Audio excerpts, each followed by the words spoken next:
Our conversations are going to be sincere, raw, unvarnished, unfiltered. I want you to be your real selves. Please welcome our amazing panelists, Kelly Yu, Jackie Aina, and Rin Linthicum. Let me tell you. You my little boo thing, so I'll give a hoot what you do. Say, girl, I know you.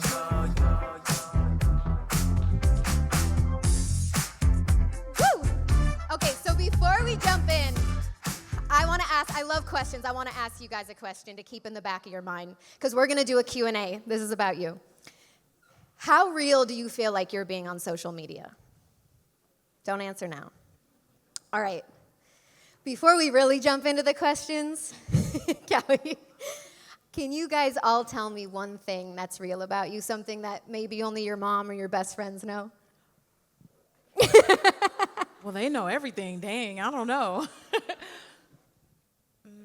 Okay, I'm gonna need a minute to think about that. Okay, Kelly, we'll start with you. Okay, well, I'll be real about, I'm a gal, I just traveled here from LA, and every single time I travel, my digestion, my stomach, Facts. all of that has been killing me for the last 12 hours. So today was a lot of, gotta relax, gotta do my routines, gotta have my coffee. And so I'm sitting here, like, pretending I'm, like, very, very comfy, as I'm sure many of you as well if you've traveled here today, right? IBS. That's fair. Amazing. That's fair. Jackie, you need a minute?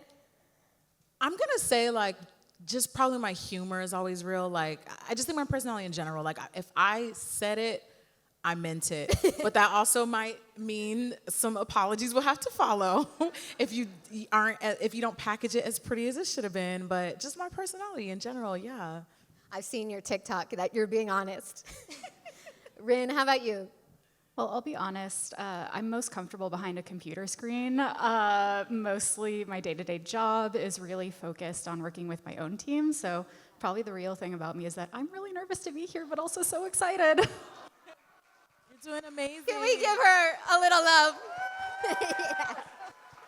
I love that. Okay, Kelly, I want to start with you because you began your social media career a while ago. And I want to understand how you presented yourself online then versus now. How has it changed? Well, when I first started, I was 19. This is about 2011, I don't know, I'm 30 now. I don't have time to do the math. But I was in college, and I was struggling really severely with an eating disorder, but I didn't really understand at the time. I didn't have the knowledge or the language. And I was holding an internship, 2 jobs, trying to just do good grades in school, and I was basically losing my mind, and that made me a very socially anxious person. I didn't have many, if any, friends. So I decided, okay, I'll open up Instagram and kind of just start journaling. I would say, hey, is anyone else struggling with their relationship with food, movement, their body? And I would kind of just use it as a way to spill my own guts and see if anyone would say something back. And I couldn't believe the influx of same, oh my gosh, me too, I've never seen someone say this, like, oh, that hurt, thank you.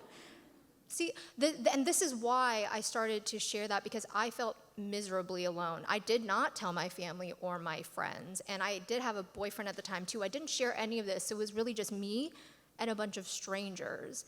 And I really was able to build such a beautiful community on top of that. And now, obviously though, social media does make you kind of change when their numbers show up to get bigger and bigger and there's more pressure. I would be lying if I didn't say there is an element of performance and showing up in a way that is curated to just keep people's attention. So I can't sit here and say, oh, I just filmed someone and throw it up there. I am voiceovering, I am editing, I am putting on text, I'm showing my boyfriend and asking if it looks good enough. But that's really what I still do now. I like to share my honest struggles with mental health. I'm in therapy. I like to share how I'm managing IBS and constipation. Like, nothing is off limits, and I like it that way. Thank you for your honesty. No apologies here today. Jackie, I loved reading about your background. It was super interesting. You started your YouTube channel in 2009, and it was right after you got out of the military. No, I was still in. You were still in. That's interesting. I was in the reserves, so it's like part-time. Wow. Still very Too much time, interesting. actually. Well, since then, you've built a community of over 3.5 million. You just, ready for this, you launched a perfume at Sephora. And I smell good, too, right now. Everybody's gonna have to give her a hug later and test it out. But there must have been moments where you struggled to show up online authentically. Can you share maybe one of those that stick out? Definitely, probably the first, 5 years that I was a creator was, customer service Jackie. And it really was customer service Jackie. But here's the thing. I was, really embarrassed about doing this whole YouTube thing because, girl, who in the hell was talking to a camera in a room by yourself? It was weird in 2009. It wasn't a normal part of our cultural phenomenon right now. And if those were camcorder days, y'all, with the whole mirror flip over, it was, '09. It was very strange. So I kind of felt like, okay, if I'm gonna do this, I can't embarrass myself. And also there was a lot going on with me personally around the time that I started my YouTube channel. I was about to go through a divorce, and then I was in the military as well. And one of my parents is Nigerian, and Nigerians are they're very prestigious, and they don't, image is everything in our culture. And so I kind of felt like, if I'm gonna put myself out there, the stuff that I would say offline, I can't really say because, they're gonna look at me like, girl. And then not only that, but the year that I started was also supposed to be the year that I was gonna graduate from college, but I had dropped out. So I was really now you really can't get on here acting crazy because you're supposed to have a degree right now. What are you doing? So it was just okay, I was talking about makeup, talking about beauty, but I was this weird, soft-spoken voice. Also, I kind of feel like that was a tech issue because, the video cameras weren't that great back then. So the audio kind of wasn't audioing just yet. And yeah, I really felt like I had to be professional. I had to be polished. And then after 5 years, I was like, okay, what are you actually doing? You've put 5 years into this, you cannot quit your day job. So you either need to pack it up and stop with social media altogether, or you need to really put your all into it.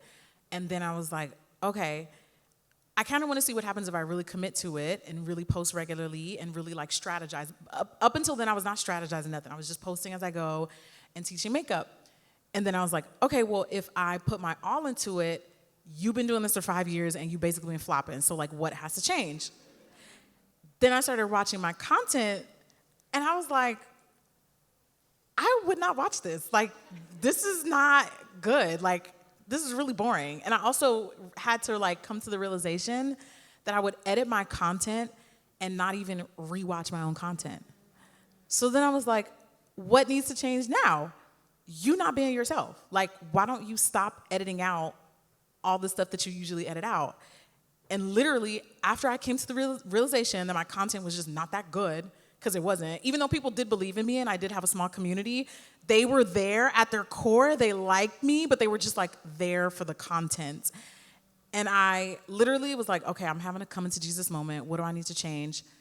Literally 6 months later, after I started actually being myself, not doing not editing out the funny stuff that I thought was stupid, I stopped editing it out, and literally 6 months later, I got my first viral video, and it went viral. And then I was like, prepare to be sick of me, because I'm never shutting up. I'm never shutting up. So then I was fake for 5 years. I was me, but I was being the filtered me for 5 years. And then literally overnight when I stopped doing that, I was like, oh yeah, I'm never not doing that again, ever. That's lame. I was reading that part of the reason you started your channel was because you felt like there wasn't enough representation online. Did you ever feel like you had to fit into a certain beauty standard? No. Well, it also would have been hard for me as a dark-skinned, like unambiguous woman. Like you look at me and I look black. Like I don't look like anything else. So like you couldn't have been like, I wonder if she's from like, you're black, okay. Relax. So I kind of didn't really have the choice, and I was okay with that. I didn't want to appeal to like I didn't want to be anybody but me. But unfortunately, oh, thanks. But I think what's really cool about cool and also not that great, is that a lot of our stories, there's a lot of shared discrimination things that we deal with. So I found that like people in the Native community were like gravitating towards my content because I was talking about things like colorism. Latin people were gravitating to my content because I was talking about things like, being dark and being discriminated in that aspect. So there's a lot of overlap in other communities, and we all were like, yeah, like I may not look like her, but I understand because like I deal with that in my community. So that was cool. I love that you got paid for being you. That's As really I should dope. be, as we all should be, actually. So, Rin, I think one of the challenges on social media is that it's so numbers driven. It's like likes, views, followers, comments. And I sometimes see that people with a ton of airbrushing get a little bit more shine online. Not always, but sometimes. What advice do you have for someone who wants to build a community and also maintain their real, authentic self? That's such a great question. On TikTok, we have 170 million Americans who come and enjoy all of the wonderful, diverse, and niche content that gets put out. I think one of the pieces of magic and beauty about TikTok is that when you launch TikTok, you go onto the For You feed. And that For You feed is customized to every individual person. So when someone interacts, likes, comments, follows, things like that on other videos, it will help to create a customized recommendation feed for them. And that's given rise to a lot of different niche communities and a lot of diversity that we see that just doesn't really exist on other platforms. So anyone from an 80-year-old grandmother can go viral for influencing on fashion to communities of veterans who find each other and talk about their experiences serving their communities. On TikTok, what we found is that there isn't one type that someone needs to be or present as to be able to go viral. What our community really responds to and resonates with is people sharing and talking about their authentic experiences, what their life is like in the real world, what they're individually passionate about, and that helps people find each other on TikTok. I love hearing that. TikTok does feel a little more real to me, doesn't it? Yeah. Okay, I'm curious, you guys have built communities, and your job is to work with community. I'm curious as to how you think showing up as your real self helps build that. Jackie, I think you touched on that a little bit. Kelly, I'd love to hear your thoughts.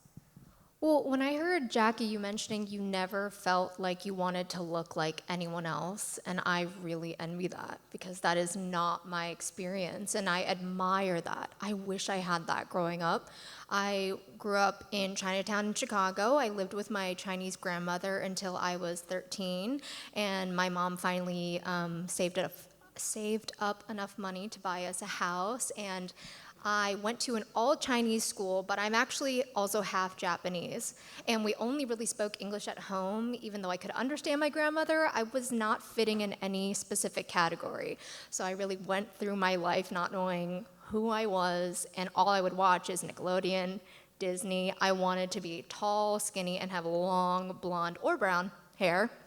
And I think when I started on social media, I still was striving to look differently because at that time in my life, I was struggling with the way I looked, how I showed up in the world, and the way I viewed myself. And I think by me even posting, I was just looking at myself, which can be really tough though.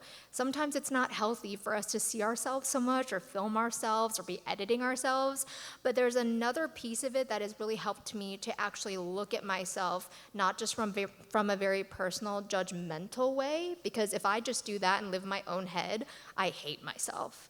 But if I can see other parts of me, like my voice, my heart, my soul, advice, things that I'm going through and I'm sharing in the world, I can look at myself more as a whole person and maybe view me, myself, objectively and say, you have a lot of value in this world. And I think that is the cool thing about sharing your authentic story online, because there is more to you than just the way you look, especially now in social media. We love storytelling. We love people showing their vulnerabilities, their realness, their flaws. And I know that being on social media has encouraged me to face them myself.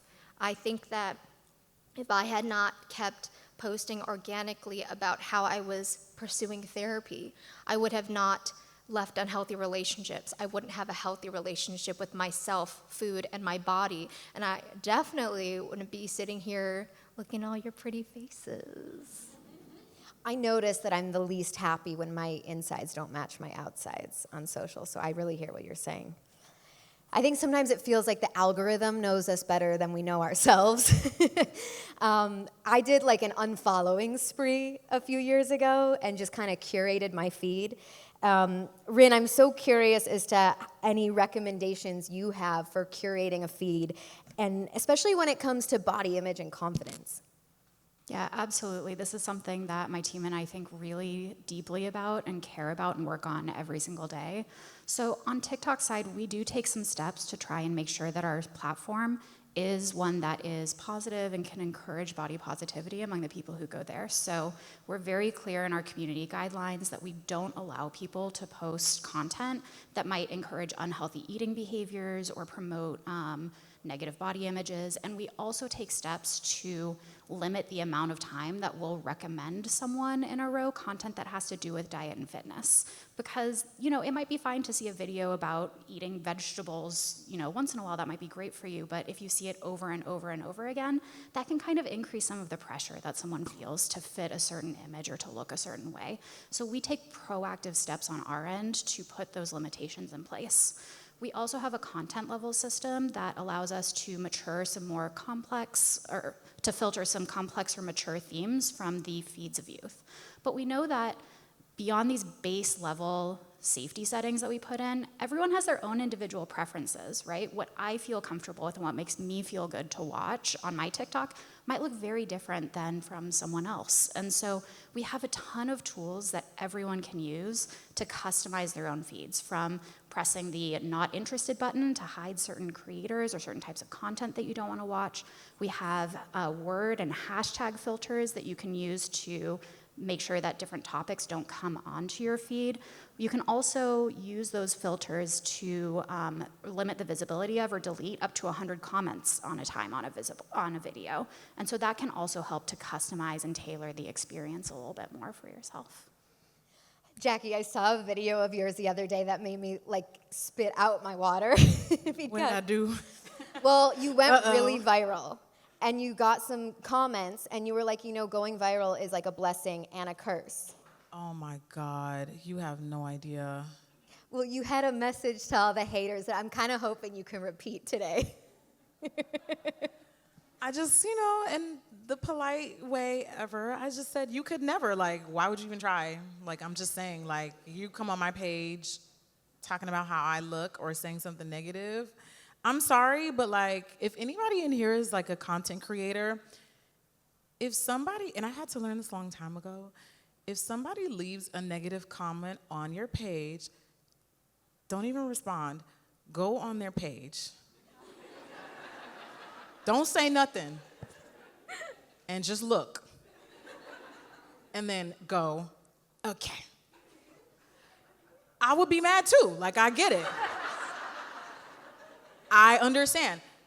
I'm at an unfair advantage. I'm not going to clap back on behalf of that.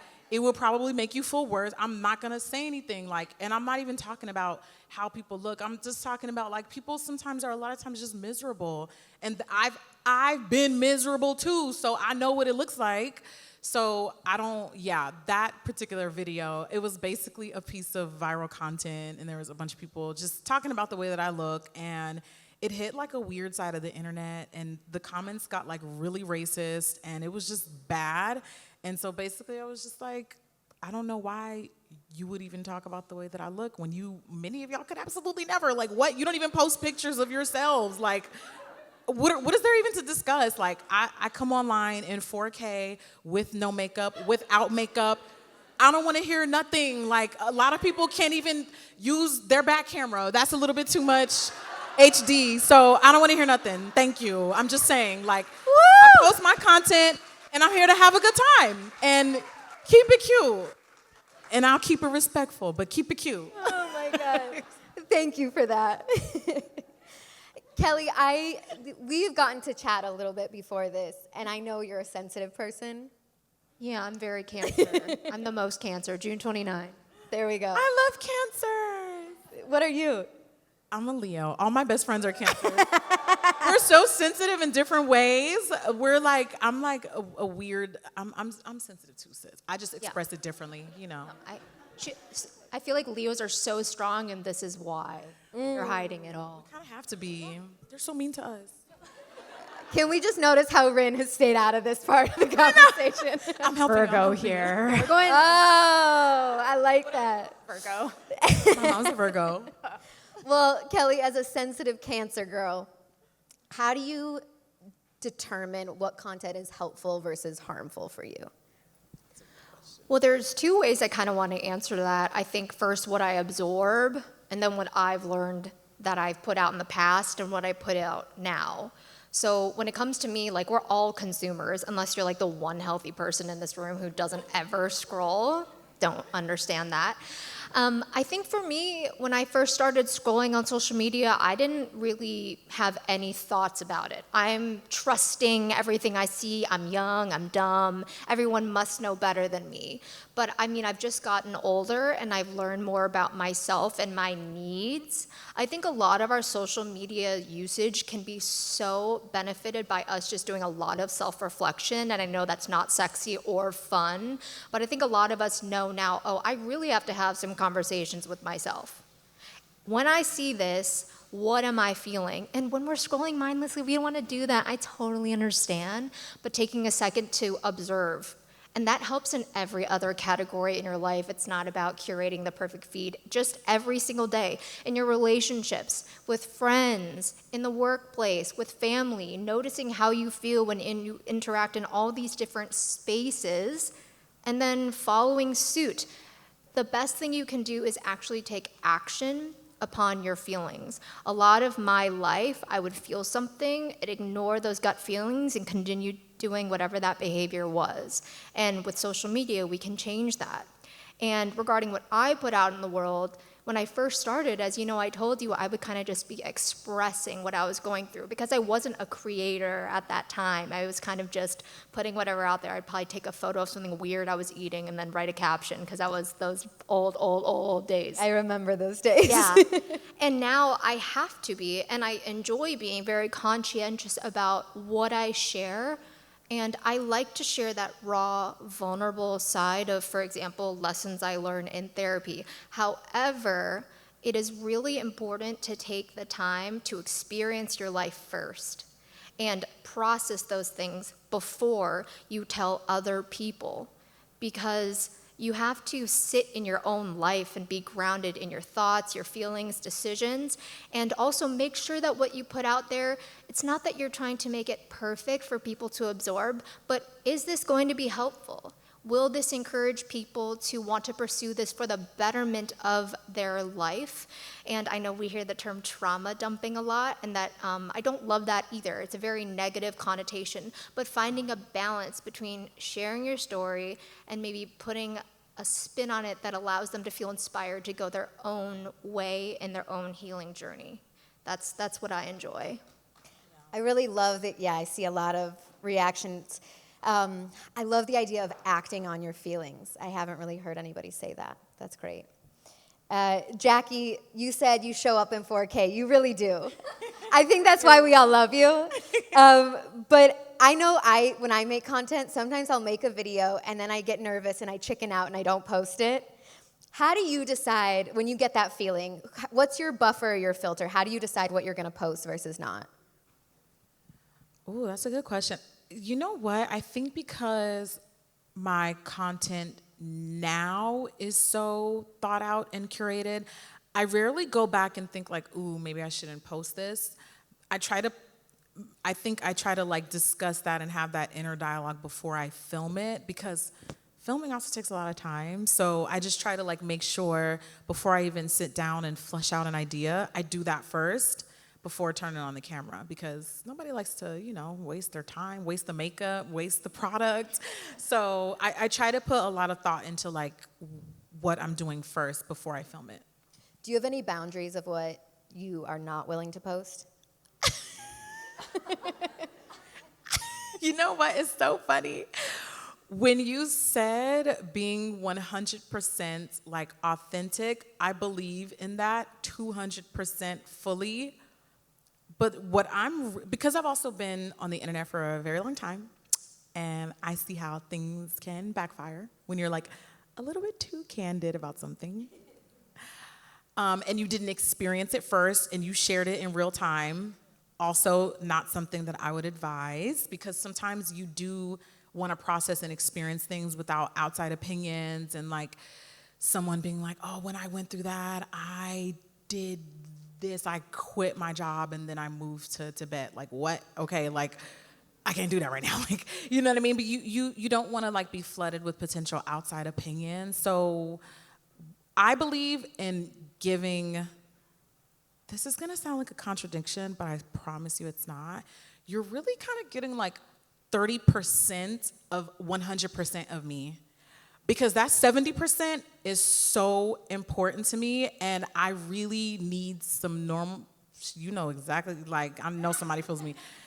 Like, I really do cherish and value my offline relationships, sanity, balance. Like, I'm not an oversharer, but what you do share, you're gonna get 200. Like, I'm gonna give it to you. It's gonna be enjoyable. It's gonna be something you're gonna wanna save, favorite, share with the girls, but it's not gonna be everything. So you're really getting like 30% of like all of me, if that makes sense. Because that's really, really important to me. I think when we think of the biggest creators in the world, that's how they show up too. It's authentic, but it's not all of them. I don't think they say it though. I think some people, just being honest, I think some people like to give their audience, and I'm also not a huge fan of this, I think some people like to give their audience the impression that they're being fully candid and telling everything and sharing everything because they know they benefit from that relationship and they benefit from people feeling like they've let you all the way in. But I've seen influencers take advantage of that.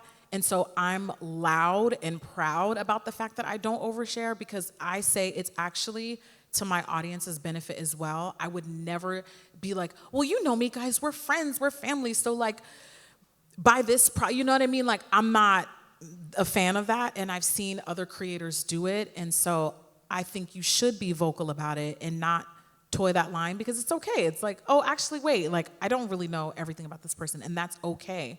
And vice versa. I don't know everything about the people that follow me, and that's okay. It's not a bad thing. I saw you shaking your head. I should have given you a reaction. I just want to like wave. Yeah, will you give one to Jackie and will you give one to Rin? I just love that you said that, because I don't feel a lot of people comment on how the relationships between creators and their audience can go a bit too far. And I think what you said really matters is we're trying to keep people living their own lives. We might be here and you feel connected with us, but luckily Jackie and I don't want you to feel like you're living through us, and we don't want you to ever have to feel like that close. We want you to live. Yeah. You. Close, not that close. Just like not in an inappropriate amount of closeness. I think it's more so like I love the fact that I can connect with really deep issues and just personal things, and like people telling me they wore this product at their wedding, or like that's extremely important to me. Like that's why I'm here. That's why I show up. That's why I keep doing this job. But as long as it's appropriate, I think is what we're both saying, so that and it's mutually appropriate on both sides, so that it cannot be exploited, because it is very much a real thing. You can absolutely exploit your audience. And then on the flip side, as a creator, I think sometimes you can lose yourself in feeling like, ooh, like I have to share, or I have to show everything, or I at least have to pretend that I am, because I don't want to ruffle any feathers, or I don't want them to like not buy my products. And it's like, no, girl, like you need to be honest. Like, it's okay. They're not, like, you're not related to your followers, and they're smart enough to know that. It's okay to say that, you know? I agree with you. Rin, TikTok has intentionally created videos that pop up encouraging you to put your phone down. I haven't seen an app do that. Have you? It feels counterintuitive, but I'm wondering if you've found that this makes a difference for people. Absolutely, and we go beyond just having those videos that pop up reminding you to take your phone down. We really want to encourage purposeful and intentional use. So the opposite of some of the, kind of how easy it is to scroll sometimes. So we actually offer a whole set of tools that anyone can use to make sure that they're really being intentional about how much time they're spending on the apps. So some of my favorites include you can set your own screen time limits directly in the app. So it'll pop up and be like, hey, you've spent the 45 minutes that you wanted to spend today. Like, why don't you move along, touch some grass? We also have things like, at the evening, if it gets late at night, we'll have videos that pop up that say, hey, what about some sleep? Sleep's pretty good for you. You might catch some Z's. And those have nudged me to bed sometimes, so I get them too. And then we also have things like you can mute notifications. So when you're spending that quality time with your friends and your loved one in the real world, there isn't us on the app that's nudging you to get back. The online world will still exist. You can always come back to us, you can always launch it again, but you can't get that time back with your friends and loved ones offline. And so we really want to make sure that we're building in time for everyone to spend with their loved ones and community. I hope if you guys are taking notes that someone wrote down touch grass, Rin Linthicum. Kelly, your livelihood in many ways is to show up online. So how do you decide if and when you're going to take social breaks, and do you have any self-care routines that you implement? I'm a big routine person, not just because of the IBS, but mental health. But I will say, actually, just a week ago, I told my boyfriend that I have officially turned off all Instagram notifications. I'm so sorry. I know this is TikTok. But No, we're good. But I turned them all off. And most of my career, I've at least had either it's people I follow or some notifications pop up on my home screen. And I just notice how often I pick up my phone anyway. What is the need to be activated to grab it? I notice how many times I'm doing this all day. I just don't want that. Another way that I just make sure throughout the day to stay on top of my routines and my mental health, my phone's always on Do Not Disturb, which my mom does not like, but I call her back eventually.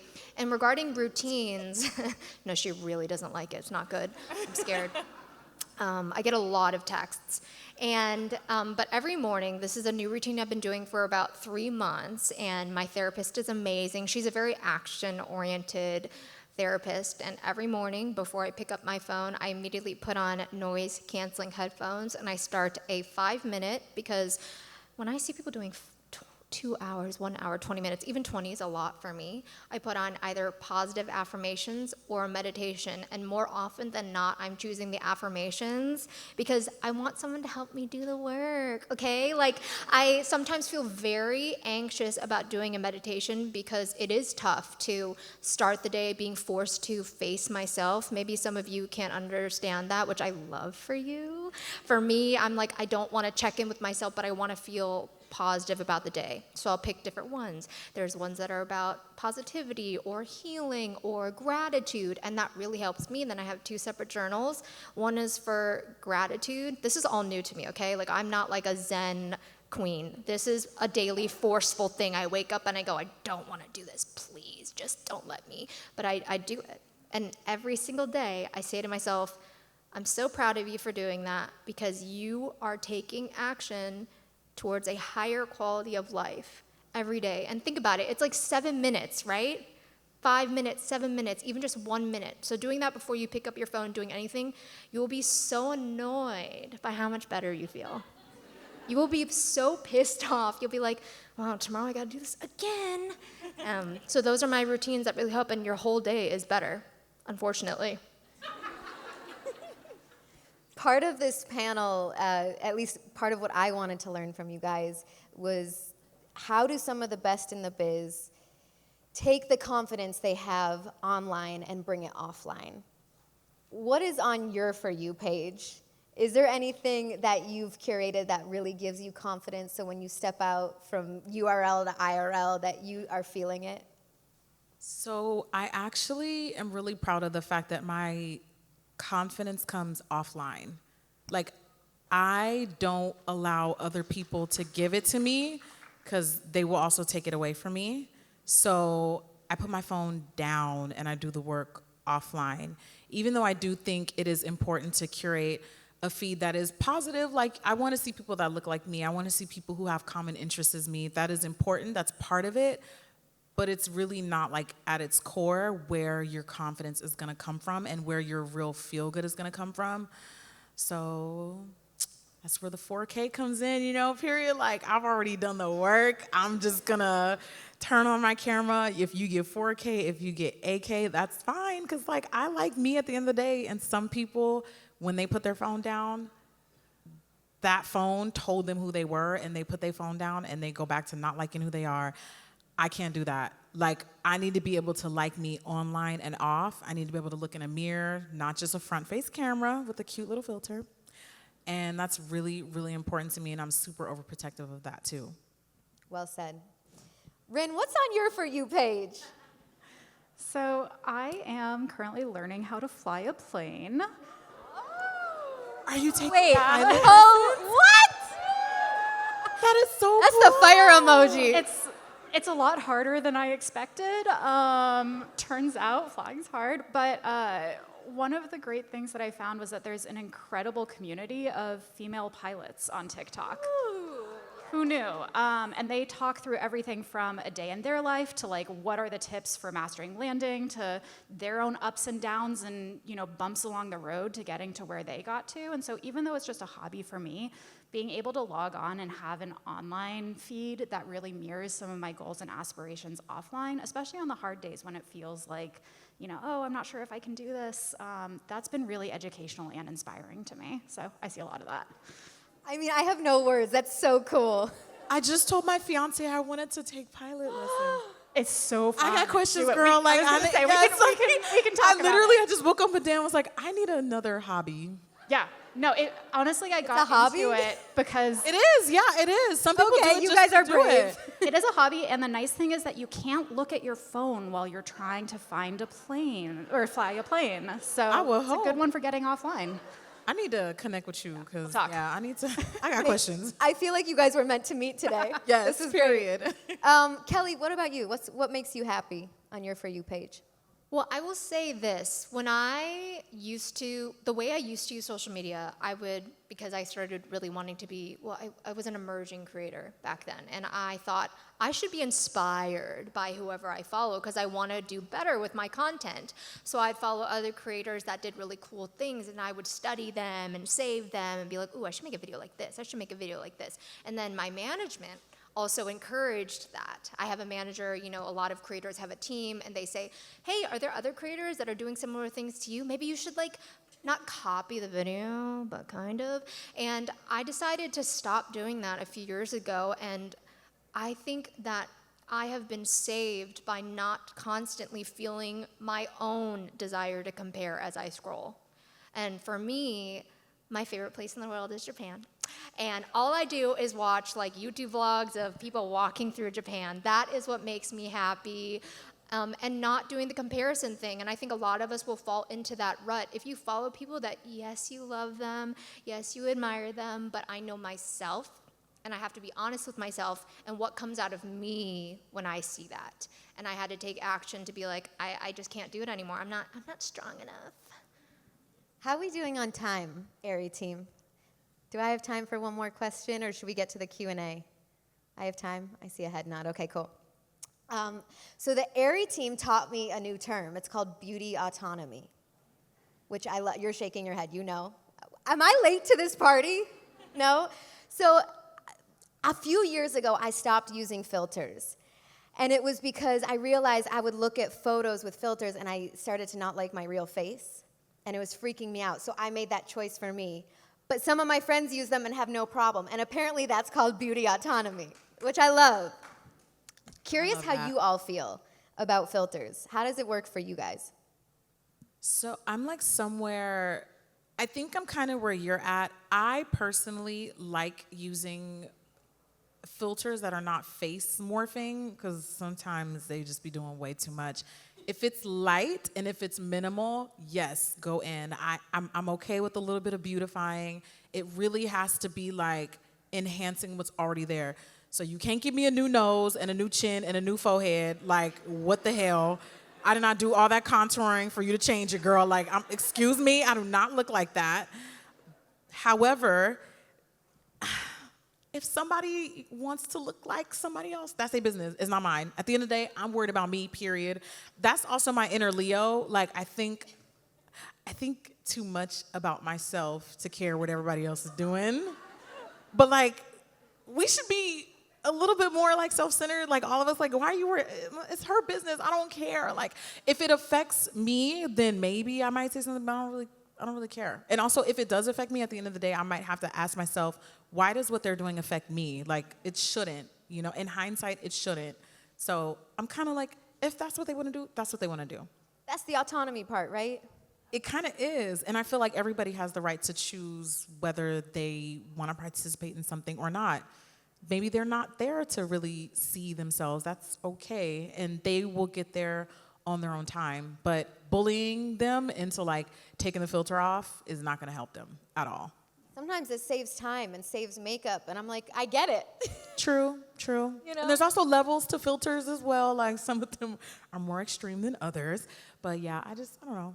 I try not to think too much about that kind of stuff. Rin, I see you jumping in. No, I just love the concept of beauty autonomy. I think that people use filters for all sorts of creative ways. A lot of times in these conversations, we just think of beautifying filters, but you know, people use them for all sorts of reasons. There are all sorts of changes that can happen. And so one of the things that we do is we try to make that transparent to folks. So if someone puts a filter on their video, you'll actually see in the little bottom left corner a note that indicates which filter was put on. And so that allows for some transparency so the creators can choose to put it on themselves, but at least the community also knows that, hey, something's been altered here, so that way everyone can have a little bit more transparency in terms of what's going on.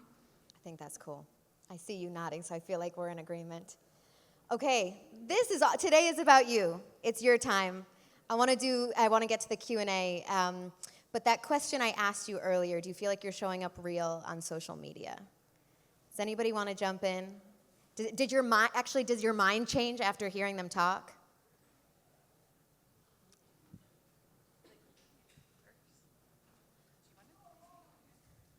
We got a real girl in the house. Hi, my name is Rainbow.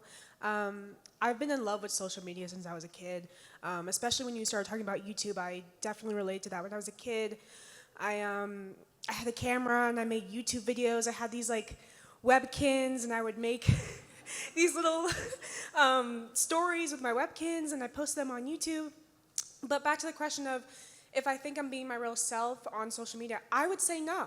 I think that there's a lot of pressure to be a certain kind of person online. Sorry if I cry.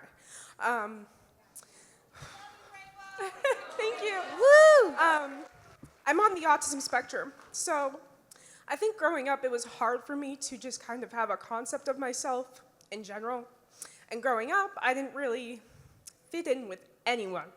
So social media was that backbone of being able to reach to people who had the same issues as I did. And with social media, I don't feel like I'm being my real self because I feel like every time I go online, I feel like everyone has it out for themselves. There's no community anymore. Like, I feel like when I first started YouTube and Instagram, it was about community. It was about finding people who loved the same things as you did, about being passionate about the same things as you did. Now social media is about how many likes you have, who's the prettiest, who's the weirdest. I just can't do it anymore. Like, I can't do all the niches, I can't do all the fashion trends. It's exhausting. I want to shut off my phone most of the time. And that's why I say, like, I don't feel like I'm being real on social media anymore because I feel like I have so much pressure to just do all these trends. So that answered my question.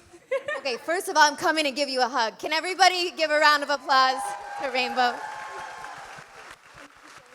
It's not easy to share your feelings in front of a big crowd. I I think it's a great question for you guys is because you've built really beautiful communities being your real selves. Do you have any advice for her? I have a lot to say about this particular topic. I understand that this is advice that I would tell anyone to take with a grain of salt. But I think looking the way that I look, being dark skinned, not having like a certain set of features online, I really had to do a lot of inner work before showing up online because I turn on my camera and people are telling me every reason why I should have turned it the hell off, actually. And because of that, what I did, this is just what inspired me, this may not inspire everybody else. When I realized how much of the pressure you're required to look a certain way, to act a certain way, I started to realize some of this might actually be self-inflicted. Like, I didn't have to internalize that comment. I really could have just deleted it. I didn't even have to respond to that. Somebody made a video talking about the way that I look. Don't watch that. Finding out gossip blogs exist, don't read none of that, y'all. That is a cesspool of a hot mess. Do not read that kind of stuff. Some of the stuff that I was internalizing and seeing was self-inflicted. And if I just literally turn that off and out of sight, out of mind, whatever you're doing, that's cool, but this is what I want to do. If you want to post about horses, post about horses. And what you said about no more, the community not existing anymore, I get what you're saying, but I promise you there's absolutely still communities there, people that still care, people that have common interests, people that have heart, that have soul, that have real personalities. They're not just numbers driven. They're not just ego and money driven. I promise you the community is still there. I interact with mine every single day. They're not necessarily going to be the masses, but they are there. But don't necessarily worry about like reaching the masses. If you really, really love what you're posting and what you're sharing, or if you can learn how to get there, I promise you, I'm on every platform. I promise you, I have used the same formula. I don't have Twitter anymore. I deleted Twitter like 2 years ago because it was too much. But I deactivated a Twitter account of well over 700,000 followers because I was like, I'm not interested anymore. I just don't want to do it anymore. I took that same formula and I went to Instagram and I'm on YouTube and I'm on TikTok and I have on some of these platforms multiple accounts. I'm building the exact same community and I'm doing what I want. People will tell me, oh, other people use this product. Okay, good for them. What that got to do with me? And I keep doing what I'm doing. If people don't like it or if someone leaves you a negative comment, delete it. Don't entertain it. I know it sounds easier said than done, but I promise you, some of the pressure we put on ourselves is a little bit just a little bit. I'm not saying that other people don't participate because they do, and there's some nice people, but I don't have to entertain or attend every negativity party that I'm invited to, and that's just the way that I operate in life. And when you post things that are not necessarily reaching the masses, that I think is the trade-off that you accept for understanding this may not be for everybody, and that's okay. And maybe in 5 years it will be for everybody. And then guess what? People are gonna say, oh my God, you were innovative. And trust me, first they laugh and then they be copying. It's happened to me. It's happened to me all the time, but I promise you, like when you spoke, I already knew where you were going, but just trust me, the authenticity is there. Just keep focusing inward and doing what you like. And if you don't like it, don't post it. Mm-hmm. If you don't feel good about it, don't post it. I think, Well said. if I can hop in here too really quickly. Yeah. So I'm the oddball on this stage. I don't have millions or even hundreds of thousands of followers. But one of the things that I did was I realized that when I do have a TikTok and I do have different social media, and I realized that I was feeling a lot of pressure from the world when I was trying to post on there. And so one of the things that I did is I adjusted my privacy settings, and I said, I'm gonna be really intentional and make my account actually private so that I can show up as real without worrying about it to the people who I really care about building community with and who I care about being close to.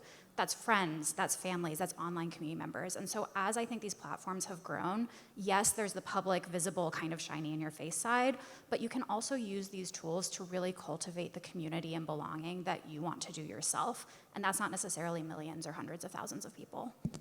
Thanks, Ren. Can I also add, I'm a huge fan of my sanity as a creator, requires those, because I have filtered words that I don't want to hear on my posts. So it's okay if it means less engagement and interaction, but I'm okay with that.